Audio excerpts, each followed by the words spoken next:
So whenever you give alms, do not sound a trumpet before you, as the hypocrites do in the synagogues and in the streets, so that they may be praised by others.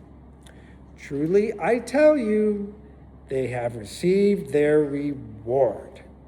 But when you give alms, do not let your left hand know what your right hand is doing, so that your alms may be done in secret. And your Father who sees in secret will reward you. And whenever you pray, do not be like the hypocrites, for they love to stand and pray in the synagogues and at the street corners, so that they may be seen by others. Truly I tell you, they have received their reward. But whenever you pray, go into your room and shut the door and pray to your Father who is in secret. And your Father who sees in secret will reward you.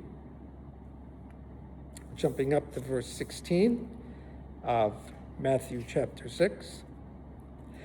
And whenever you fast, do not look dismal like the hypocrites, for they disfigure their faces so as to show others that they are fasting. Truly, I tell you, they have received their reward. But when you fast, put oil on your head and wash your face, so that your fasting may be seen not by others, but by your Father who is in secret. And your Father who sees in secret will reward you. Do not store up for yourselves treasures on earth where moth and rust consume, and where thieves break in and steal. But store up for yourselves treasures in heaven, where neither moth nor rust consumes, and where thieves do not break in and steal. For where your treasure is, there your heart will be also. Oh, welcome to Lent. It seems like it has been a short time since we gathered here last year. It's amazing how that sense is so shortened. But we are able to celebrate Lent in almost unlimited ways. There are traditional ways that many people have grown up with, or of course the traditions of certain churches, which are very strong in this regard.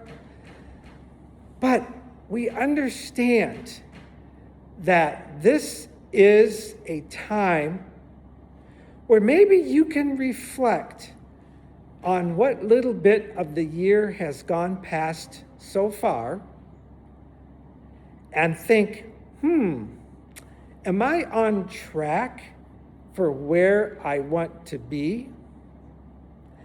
I know that many people don't like to set those things called resolutions at New Year's time.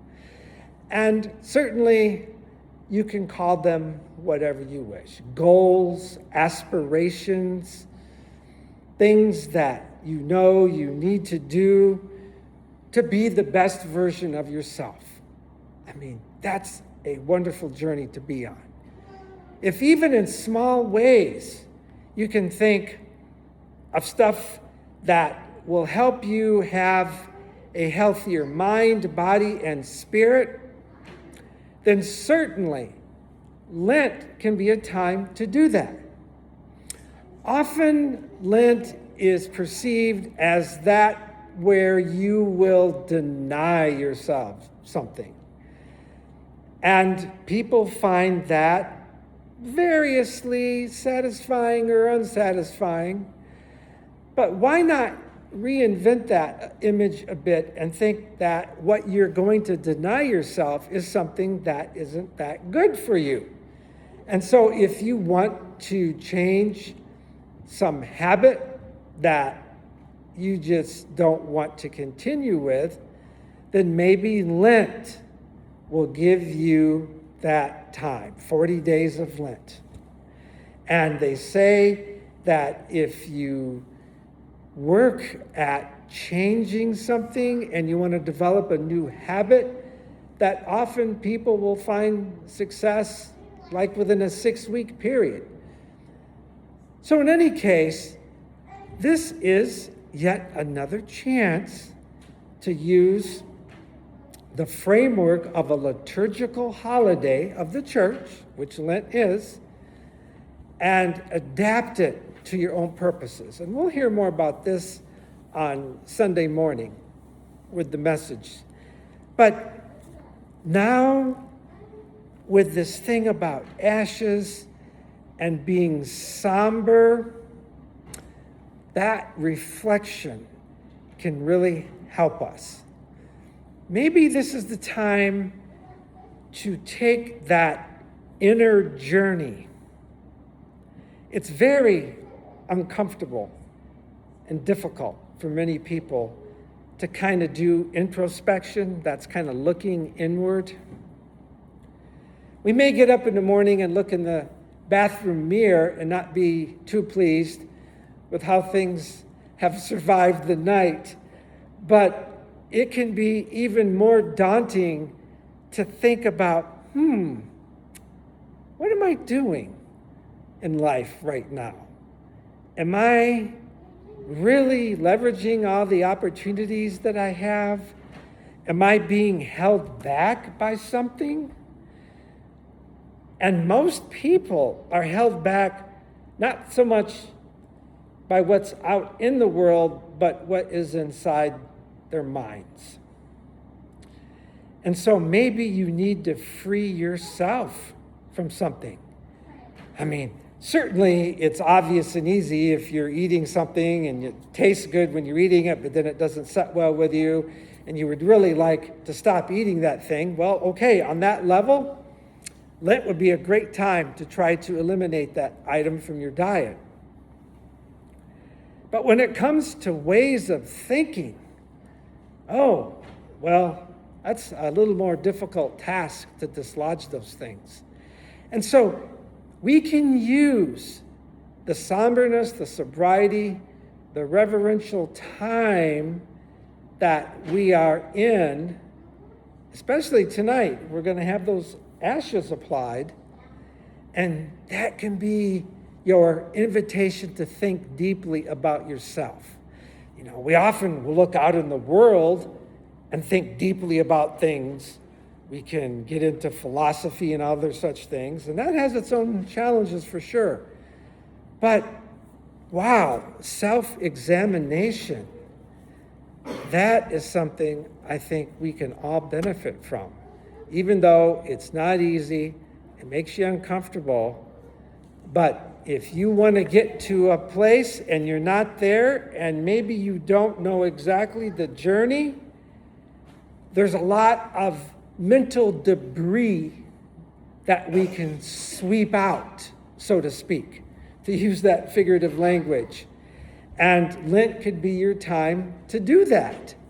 So really, whether it's our mind, our body, or our spirit, Lent can help you become the best version of yourself. And that is a great task because there are people who love you and who need you.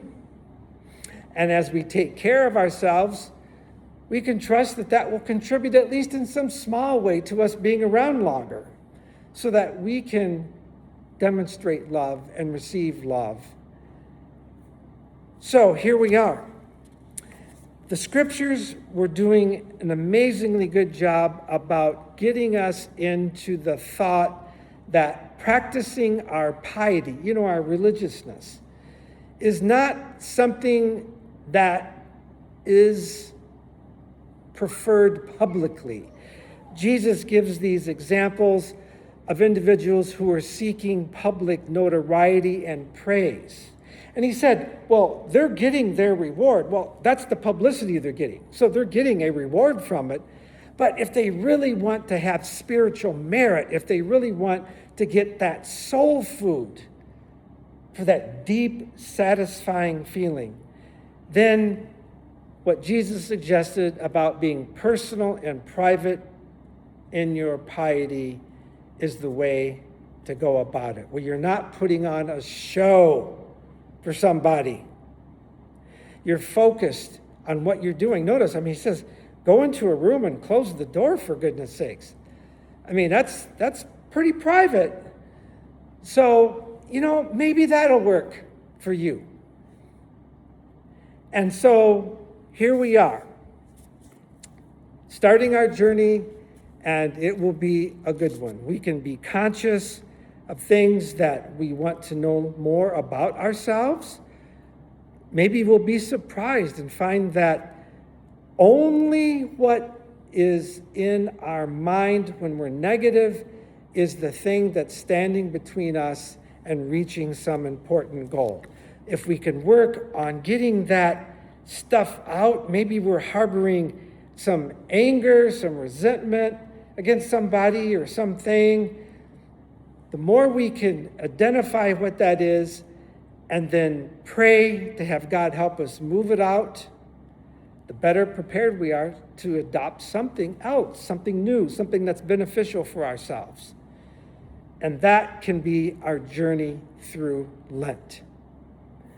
So with that, sisters and brothers of this wonderful faith family, let us then move on and thank God that we have a lot to work on in our lives. Amen.